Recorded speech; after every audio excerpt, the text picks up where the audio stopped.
Hello जी, welcome back to my channel Econ and Light. Econ and Light में आप सबका स्वागत है। अगर आप इस चैनल पे नए हैं तो मैं आपको बता दूं, यहाँ पे आपको यूजीसी नेट इकोनॉमिक्स से रिगार्डिंग कंटेंट मिलेगा।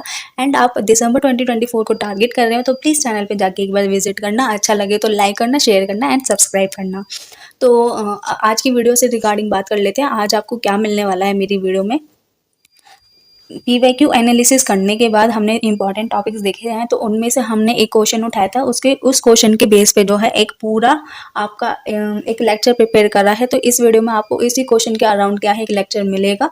तो इस वजह से ये क्या हो जाती है, ये आपके लिए इंपॉर्टेंट वीडियो हो जाती है। बिकॉज पीवाईक्यू में क्वेश्चन ऑलरेडी आया हुआ है, तो आगे के लिए भी इंपॉर्टेंट हो सकता है, क्योंकि क्वेश्चन जो है डेफिनेटली बनने के चांसेस हो जाते हैं। तो चलिए स्टार्ट करते हैं वीडियो को। वीडियो किसके ऊपर बेस है, आपकी इकोनॉमेटिक्स के ऊपर। तो इकोनॉमेटिक में जो क्वेश्चन रिगार्डिंग था वो आपका ओवरव्यू से ही था, आपके मैथोलॉजी से था। तो यहाँ से आपका शुरू से शुरुआत करना इंपॉर्टेंट हो जाता है। तो समझते हैं इकोनॉमेटिक्स क्या होती है। इकोनॉमेटिक्स समझने के लिए आपको क्या है, डेफिनेशन जो है एक बार देखनी पड़ेगी कि इकोनॉमेटिक्स क्या होती है। तो econometrics is the application of statistical and mathematical model to economic data for the purpose of testing hypothetical situation या फिर hypothesis and forecasting future trend. तो डेफिनेशन क्या बोल रही है, डेफिनेशन बोले इकोनॉमेटिक्स क्या है, ये आपका एप्लीकेशन है किस चीज़ का, एक स्टैटिस्टिकल या फिर मैथमेटिकल मॉडल का। ठीक है जी, किसी भी मैथमेटिकल या फिर स्टैटिस्टिकल मॉडल का एप्लीकेशन ही इकोनॉमेटिक्स होता है। ठीक है, ये हम इकोनॉमेटिक्स हो यही होता है एप्लीकेशन। पर हम एप्लीकेशन करते क्यों हैं, जब हमारे पास मैथमेटिकल मॉडल है। तो ये इसमें मैथमेटिकल मॉडल में आपका एम्पेरिकल एविडेंस नहीं होता कि आपकी जो थ्योरी है वो आपकी ठीक है। थ्योरी में सिर्फ थ्योरी होती है एंड मैथमेटिक्स में मैथमेटिक्स। तो दोनों का कॉम्बिनेशन जब हम करते हैं तो वो हमारा इकोनॉमेटिक्स निकल के आता है। इसलिए इसका पर्पस क्या होता है, इसका पर्पस होता है कि जो भी हाइपोथेटिकल सिचुएशन आपकी बनाई गई है उसको टेस्ट करना। मीन्स आपने एक एग्जांपल लिया कि डिमांड एंड प्राइस में क्या है, नेगेटिव रिलेशनशिप है।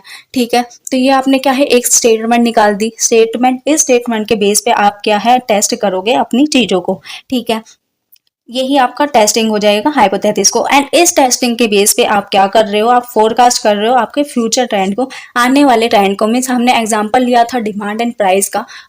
आपको फोरकास्ट करना है, अगर आपका प्राइस जो है अभी 10 रुपये है, आप क्या है आने वाले समय में उसे 11 करने वाले हो। तो आपको ये ट्रेंड करना है, आपको एनालिसिस करना है कि मेरे 11 रुपये करने से मेरी डिमांड जो डिमांड क्रिएट हो रही है मेरी मार्केट में, उस पर कितना असर पड़ेगा। क्या वो बिल्कुल भी लास्ट उसकी जीरो होगी या फिर मोर देन 1 होगी। तो ये सब क्या है आपका इकोनॉमेटिक्स में, इकोनॉमेटिक्स की वजह से हम क्या कर सकते हैं, आइडेंटिफाई कर सकते हैं। तो इसी की बेस पे आपको आई होप समझ आ गया होगा इकोनॉमेटिक्स क्या है। एप्लीकेशन होता है आपके दो चीज़ों का, एक तो थ्योरी का एंड प्रैक्टिकल चीज़ों का।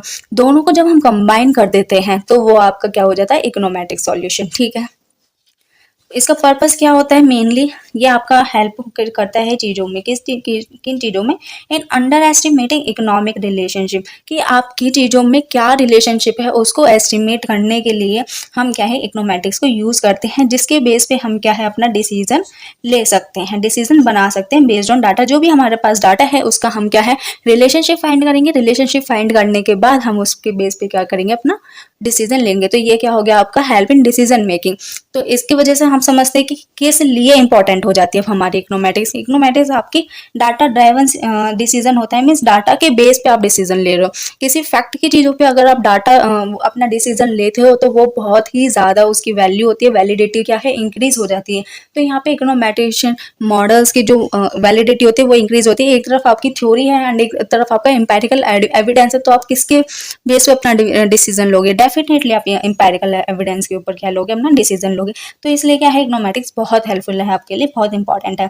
दूसरा, ये आपकी पॉलिसी मेकिंग में हेल्प करती है। हमने अभी देखा था कि डाटा के बेस पे क्या हम पॉलिसी बना सकते हैं। मीन्स अपने जो भी हमारी सिचुएशन है उसको टेस्ट करते हैं, उसका एम्पेरिकल एविडेंस देखते हैं। अगर हमारा हमने जो टेस्ट करा वो हमारा स्टेटमेंट को जो वैलिडेट करता है तो उसके बेस पे करते हैं हम पॉलिसी बनाते हैं। अगर वो उसे रिजेक्ट कर देता है आपकी सिचुएशन को, तो हम क्या है दोबारा से हाइपोथेसिस क्रिएट करते हैं।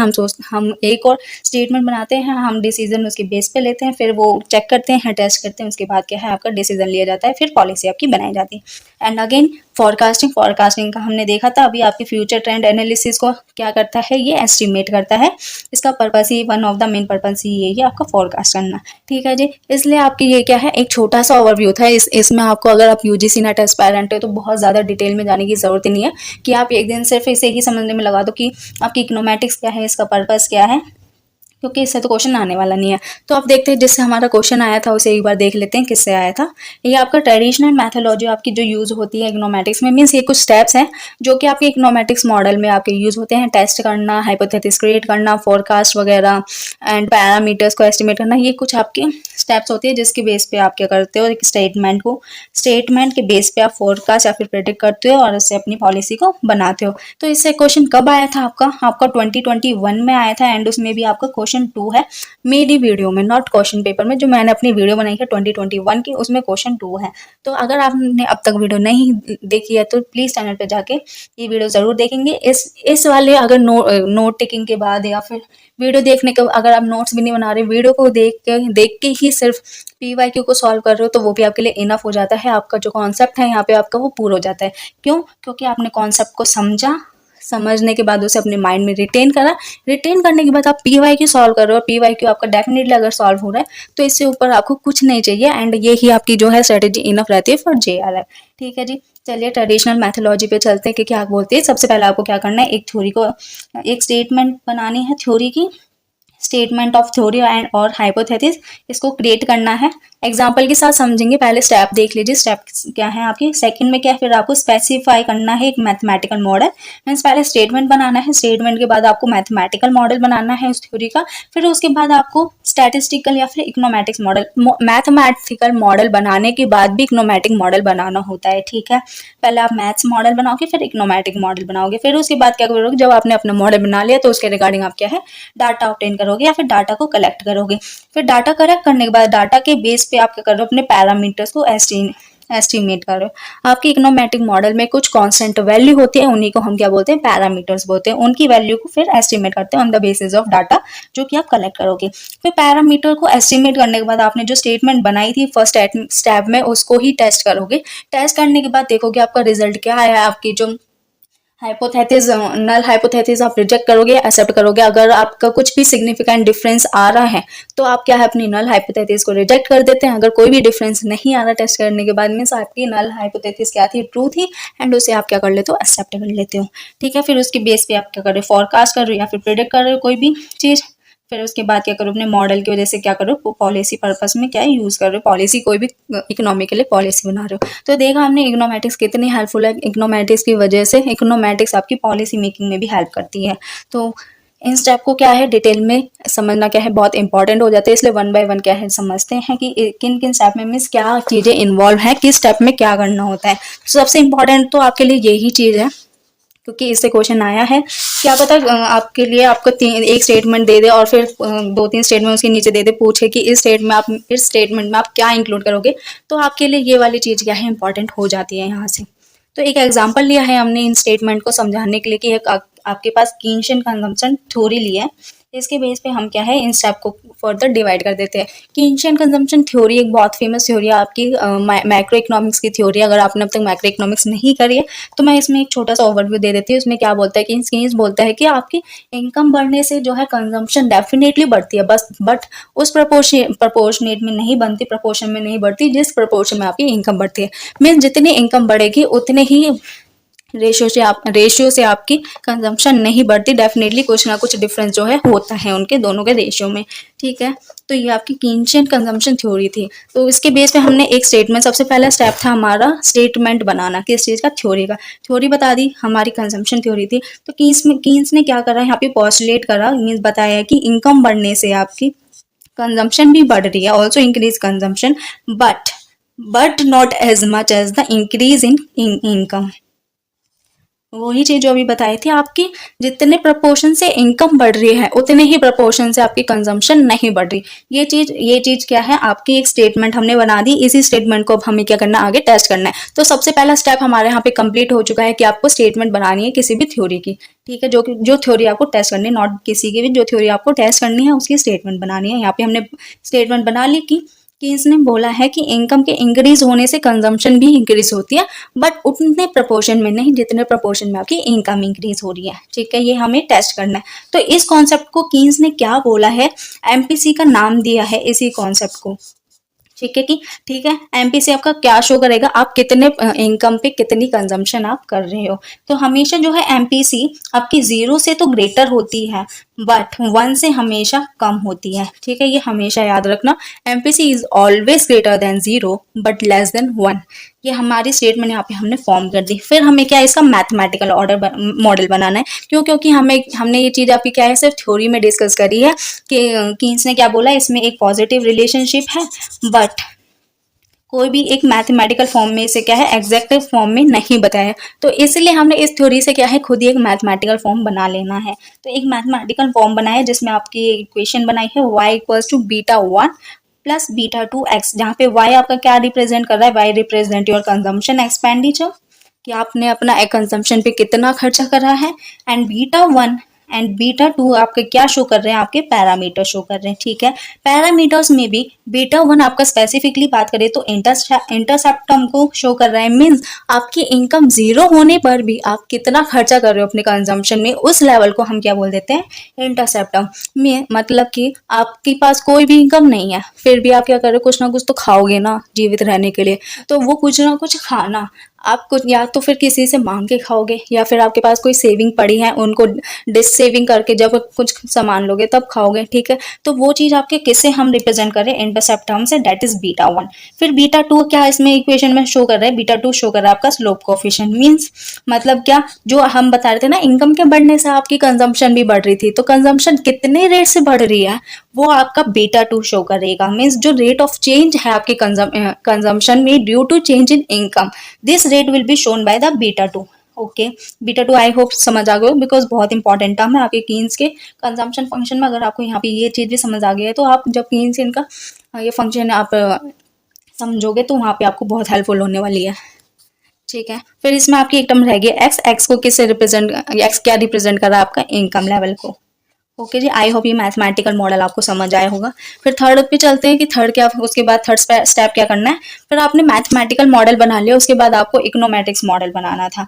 इकोनोमेटिक्स मॉडल हमने देखा था, इकोनोमेटिक्स मॉडल बनाना। इकोनोमेटिक्स में क्या है, इस मैथमेटिकल मॉडल में सब चीज थी, मीन्स आपकी इनकम की वजह से आपकी कंजम्पशन कितने रेट से बदल रही है, अगर आपकी इनकम 0 है फिर भी आपका कितना कंजम्पशन है, ये सब चीज आपकी जो है इनकम और कंजम्पशन से रिलेटेड थी, ठीक है। मैथमेटिकल मॉडल में ये सब शो था, पर मैथमेटिकल मॉडल में वो चीजें इंक्लूड नहीं थी जो कि आपके अदर फैक्टर है, मीन्स कुछ ऐसे फैक्टर्स भी होंगे ना जो आपकी कंजम्पशन को स्पेसिफाई करते होंगे या फिर इन्फ्लुएंस करते होंगे, जैसे कि आपको भूख ही नहीं है, आपका मन ही नहीं है, या फिर आपकी तबीयत खराब है, काफी समय से आप अब बीमारी से जूझ रहे हो तो उसमें आप ज्यादा नहीं खा पा रहे, तो ये भी आपके कुछ फैक्टर्स होते हैं। आप नहीं कंज्यूम कर पा रहे, चाहे आपकी इनकम लाखों में है, हजारों में है, करोड़ों में है, बट आपकी तबीयत ही खराब नहीं है, आप हेल्थ में ही अच्छे नहीं हो, या फिर डॉक्टर ने मना कर रहा है, आप बहुत फैटी हो, आपको अपना वजन कम करना है, आप डाइटिंग पे हो, तो ये ऐसे फैक्टर जो आपकी कंजम्पशन को डेफिनेटली अफेक्ट करेंगे, आपकी चाहे इनकम कितनी भी है, ठीक है। बट ये वाले फैक्टर हमने क्या है आपके मॉडल में, मैं जो कि मैथमेटिकल मॉडल था उसमें इंक्लूड नहीं करे थे, बट जब हम इकोनोमेटिक्स मॉडल बना रहे हैं उसमें हम क्या है, एक term you, that is you term, इसको ऐड कर देते हैं, एंड इस मॉडल को हम एक मॉडिफाइड बोलते हैं इन टर्म्स ऑफ इकोनोमेटिक्स मॉडल, ठीक है। ये आपका मॉडिफाइड मॉडल है। एंड अगर आप इकोनोमेटिक्स मॉडल में भी अगर पर्टिकुलर बात करें तो ये आपका लीनियर रिलेशनशिप शो करता है, that is linear regression model बन जाएगा। क्यू क्या है आपका, इसको हम म्यू बोलते हैं। म्यू आपका क्या रिप्रेजेंट करता है, एरर टर्म। एरर टर्म क्या शो करता है, रिप्रेजेंट करता है all other factors except your income. Income को छोड़ के जितने भी फैक्टर्स हैं जो आपकी कंजम्पशन को क्या कर रहे हैं, अफेक्ट करते हैं, उन सबको रिप्रेजेंट करने के लिए हम एक म्यू टर्म लेके आए हैं। अलग अलग इंडिविजुअल शो ना करके सारे अदर फैक्टर्स को हमने म्यू में ही इंक्लूड कर दिया है, ठीक है जी। ये हमने अपना इकोनोमेटिक्स मॉडल बना लिया। फिर इकोनोमेटिक्स मॉडल बनाने के बाद आप क्या कर रहे हो, आपको क्या है, डाटा को ऑब्टेन करना है। जो भी आपको हाइपोथेसिस टेस्ट करने हैं उसके रिगार्डिंग आप क्या करोगे, डाटा करोगे, कि मीन्स कितने लेवल पे लोग कितने कंज्यूम कर रहे हैं। या तो आप साल देखोगे कि एक साल में कितना हुआ है, कितनी इनकम पे कितना एक्सपेंडिचर हुआ है पूरी इकोनॉमी, या फिर आप हाउस होल्ड के उस पर भी कर सकते हो कि एक हाउस होल्ड की इतनी इनकम है वो इतना कंज्यूम कर रहा है, दूसरा हाउस में इतनी इनकम होने पर वो इतना कंज्यूम कर रहे हो। तो ये आपको क्या है, अपने रिक्वायरमेंट के हिसाब से क्या है, डाटा को कलेक्ट करना है। फिर डाटा कलेक्ट करने के बाद आपको फिफ्थ जो स्टेप आ जाता है आपका, वो होता है एस्टिमेट करना है इकोनोमेटिक्स मॉडल। ठीक है, यहाँ पे अभी हमने इकोनोमेटिक्स मॉडल को स्पेसिफाई करा था, मीन्स इकोनोमेटिक्स मॉडल को बनाया था। अभी एस्टिमेट नहीं करना, मीन्स आप वैल्यूज को फाइंड नहीं करिए। इकोनोमेटिक्स मॉडल को एस्टिमेट करने का मतलब क्या है, उसमें जो भी पैरामीटर्स हैं, जितने भी कांस्टेंट हैं, उसकी उनकी वैल्यूज को फाइंड करना। जो भी आपने डाटा को कलेक्ट करा था अभी रिगार्डिंग टू योर मॉडल, उसकी क्या करोगे आप, रिग्रेशन एनालिसिस करोगे।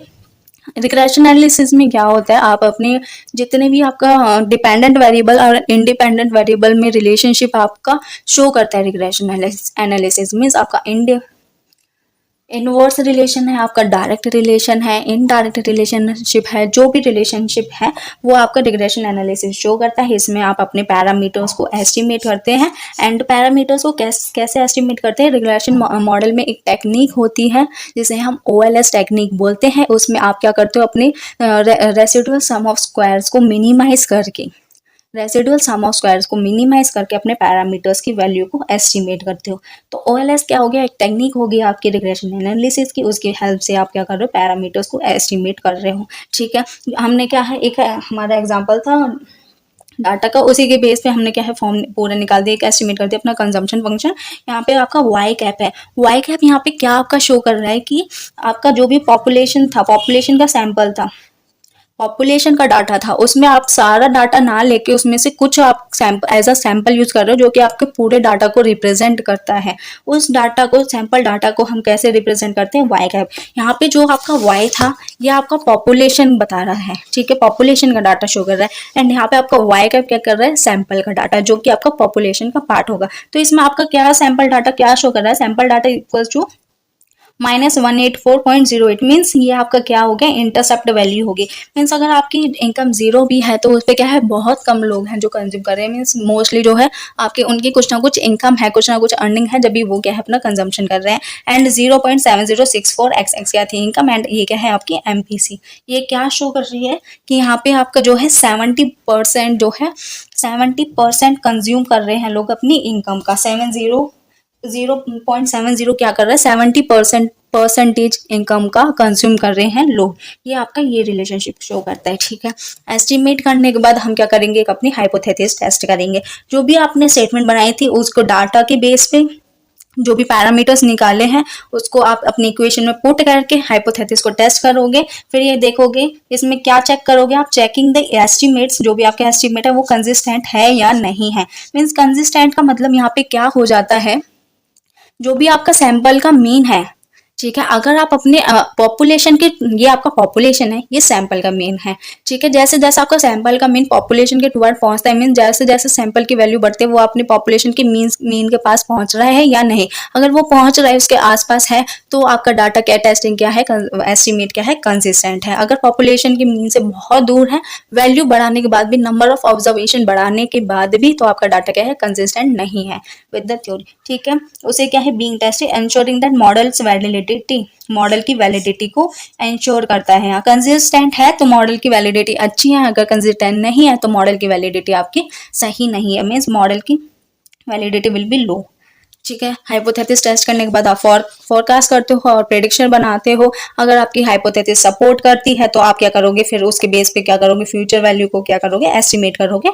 फ्यूचर वैल्यू में किसके, डिपेंडेंट वेरिएबल की, किसके बेस पे, इंडिपेंडेंट वेरिएबल के बेस में। इंडिपेंडेंट वेरिएबल के बेस पे जब आप इंडिपेंडेंट वेरिएबल की वैल्यू को एस्टिमेट कर रहे हो, क्यों, क्योंकि आपका जो हाइपोथेसिस आपने बनाए थे और टेस्ट करने के बाद क्या है आपके पास सिग्निफिकेंट रिजल्ट आ रहे हैं, इसलिए आप क्या कर रहे हो, यहाँ पे प्रेडिक्ट कर रहे हो या फिर फोरकास्ट कर रहे हो। फोरकास्ट करने के बाद आप क्या है, अपनी पॉलिसी को कंट्रोल कर रहे हो। कंट्रोल जो भी आपका पर्पस था, ठीक है, जैसे कि आपने कंजम्पशन फंक्शन यहाँ पे एस्टिमेट करा था, उससे क्या करा आपने, गवर्नमेंट की जो फिजिकल पॉलिसी, गवर्नमेंट ने अपनी फिजिकल पॉलिसी को प्रेडिक्ट करा। एंड इफेक्ट देखना चाह रहा है कि इफेक्ट क्या आएगा आपके कंजम्पशन पे, इनकम पे या फिर एम्प्लॉयमेंट पे। फॉर एग्जाम्पल, अगर हम एग्जाम्पल लें तो अगर कंज्यूमर एक्सपेंडिचर को गवर्नमेंट क्या है कंट्रोल में रखे, तो उस पर अनएम्प्लॉयमेंट रेट पे क्या असर होगा। ठीक है, कंज्यूमर एक्सपेंडिचर को मेंटेन करके रखे तो आपका अनएम्प्लॉयमेंट रेट क्या होगा। ठीक है, कंज्यूमर का एक्सपेंडिचर क्या आपका डिराइव करता है आपकी इकोनॉमिक ग्रोथ। मीन्स जैसे जैसे कंज्यूमर अपना एक्सपेंडिचर बढ़ाएगा कंजम्पशन के ऊपर, वैसे आपकी क्या इकोनॉमिक ग्रोथ बढ़ेगी, उससे क्या होगी, आपकी डिमांड बढ़ेगी, बिजनेस रेवेन्यू बूस्ट होगा। जॉब्स क्या है, जॉब्स क्रिएट होंगे, उसके उसकी वजह से क्या होगा, इन अनएम्प्लॉयमेंट डेफिनेटली क्या है, रिड्यूस हो रहा है। रिड्यूस हो रहा है मीन कंज्यूमर, इसका मतलब क्या हो गया, अगर गवर्नमेंट क्या है कंज्यूमर का एक्सपेंडिचर बढ़ाए किस पे, कंजम्पशन पे, ठीक है, कंजम्पशन पे एक्सपेंडिचर बढ़ाने से अनएम्प्लॉयमेंट की जो प्रॉब्लम है उसकी ऑटोमेटिकली खत्म हो रही है। तो वो क्या है, आपका कंज्यूमर का एक्सपेंडिचर बढ़ाने पे फोकस करेगा, ठीक है। इससे वो क्या कर रहा है, अपनी पॉलिसी पे कंट्रोल ला पा रहा है, जो भी उसने अपनी फिस्कल पॉलिसी बनाई थी। तो ठीक है जी, ये कुछ स्टेप थे, आपको समझने इंपॉर्टेंट थे। अब नोट बताऊं, नोट टेकिंग की बात करूँ तो आपको क्या लिखना है इसमें से आपके लिए ये स्टेप इंपॉर्टेंट हो जाते हैं, क्योंकि क्वेश्चन अभी तक इनमें से आया है। एक बार आपके लिए इंपॉर्टेंट हो जाता था ये समझना। अगर इनमें से कुछ चीजें आपकी लिखनी है तो प्लीज डेफिनेटली लिखिए, जैसे कि आपकी ये वाली चीज इंपॉर्टेंट हो जाती है, क्योंकि ये आगे जो है बहुत यूज होगी, डेफिनेटली यूज होगी, एंड ये वाला मॉडल आपके लिए हो जाता है, ठीक है जी। वरना आपके वीडियोस को अगर एक या दो बार देखोगे तो आपको ये चीजें यहीं क्लियर हो जाने वाली है, इतना लिखने की जरूरत नहीं है। अगर एक बार में दिमाग में नहीं जाता तो वीडियो को दोबारा आगे विजिट करके एक बार समझ लिए, हाई स्पीड पे देख लीजिए, बहुत जल्दी जल्दी हो जाएगा, 10-15 मिनट में ही हो जाता है अगर हाई स्पीड पे देख रहे हो तो। एंड नोट टेकिंग के लिए मैंने बता दिया, सिर्फ ये वाला करना जरूरी है। एंड इसे करने के बाद I will suggest you to do definitely 2021 PYQ video, वो भी ज्यादा बड़ी नहीं है, 20 से 21 मिनट की है। एंड आपका क्या है, यहाँ पे अप्रोक्स 40 से 50 मिनट में पूरा टॉपिक हो जाने वाला है with PYQ।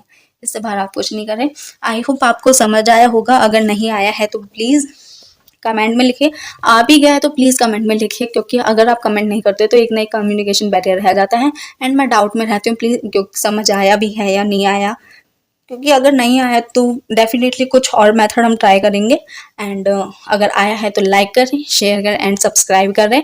This videos are all for you, please take benefit of that, because ऐसा कंटेंट मैं एक चीज कहना चाहती हूँ, मेरे रिसोर्सेज में भले ही कमी होगी, बट ये जो कंटेंट है इसमें कोई कमी नहीं है। रिसोर्सेज भी एक नई टाइम पे अपग्रेड हो जाएंगे, अगर आप डेफिनेटली शेयर करोगे या फिर मेन सपोर्ट करोगे तो रिसोर्स अपने आप हो जाएंगे। वरना आपका जो पेपर है वो मेरे रिसोर्सेज से नहीं, आपके इस कंटेंट से होने वाला है, डेफिनेटली क्लियर। तो कंटेंट के लिए like share and subscribe is must. And watch देखें, अगर अच्छी लगी है तो प्लीज कमेंट में लिखिए। मिलते हैं अगली वीडियो में। अगली वीडियो आपकी PYQ, जो भी आपके बच्चे में इकोनॉमेटिक्स के PYQ, उससे रिगार्डिंग होगी। उससे नेक्स्ट डे हम जो है एक इंपॉर्टेंट टॉपिक फिर से लेके आएंगे। चलिए जी, मिलते हैं कल की वीडियो में। Thank you, bye bye, stay tune.